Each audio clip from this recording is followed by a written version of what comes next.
A moment of silence in Texas for the victims of the Paris attacks. But here and elsewhere in the US, there's growing concern about who was to blame. With reports a Syrian passport was found near the body of one suicide bomber. For some US governors, that's enough. They're insisting they'll accept no more refugees from Syria. Not here, not now. I am now requesting that the President and the federal government cease sending refugees from Syria to North Carolina.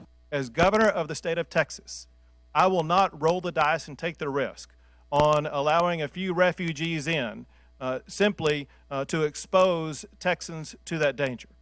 It's not clear if the governors can block resettlement. The federal government makes the decision who to admit. Once here, people, even refugees, have freedom of movement. The US has one of the best resettlement programs in the world. It has a very strong vetting system. It receives people on the basis of vulnerability, which means people have been tortured, women heads of household, etc. By definition, not the sort of person one should fear. A very simple principle. One candidate for the Republican presidential nomination has essentially backed the governors. Look, President Obama and Hillary Clinton's proposal to bring to America tens of thousands of Syrian Muslims is nothing short of lunacy. On the humanitarian front.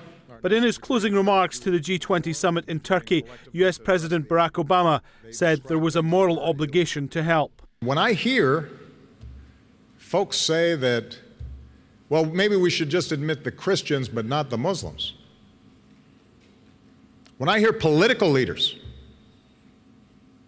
suggesting that there would be a religious test for which person who's fleeing from a war-torn country is admitted, that's shameful. That's not American. Up until the end of September, the US had admitted 1,682 Syrian refugees in the previous 12 months.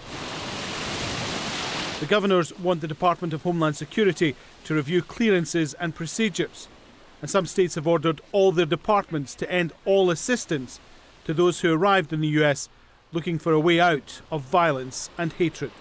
Alan Fisher, Al Jazeera.